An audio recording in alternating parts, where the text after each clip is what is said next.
5-5 so se pomerili mladi iz Slovenije in sosednjih držav skupaj z upokojenimi nogometnimi velikani in velikanko.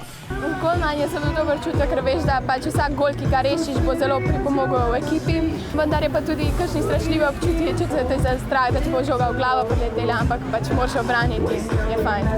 Es ist halt schwer zum Kommunizieren, also mit denen anderen reden, aber es war ganz gut. Ci sono un po' più gesti che parole per farci capire. Nogometni turnir je organizirala UEFA, Združenje evropskih nogometnih zvez in obenem najbogatejša športna organizacija.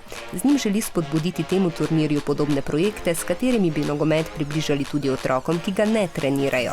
Predvsem morajo razumeti, da ni važno, da je vsak otrok Messi ali pa Ronaldo, ampak da je važno, da uživa na igrišču, da se druži s svojimi vrstniki, da se zaveda, da lahko tudi zgubiš v življenju. Jaz imam malo problem s tem na igrišču. Zveza bo vsaki izmed 55 držav članic za projekte, ki poudarjajo vrednote nogometa, namenila 50 000 evrov letno. Šole jih lahko prijavite prek nogometnih zvez. Otroke pa je na igrišču najbolj pritegnil Luis Figo, ki je glede na svoje izkušnje poudaril, da je treba tudi navijati športno, tudi kadar tvoja ekipa izgublja. And that comes not only from the kids, but the education you at home.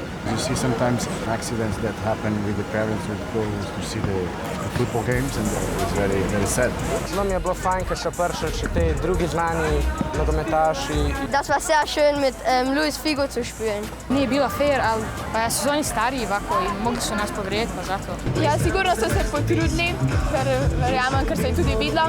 Če bi pa do konca igrali, bi bilo pa res težko obraniti njihove žoge.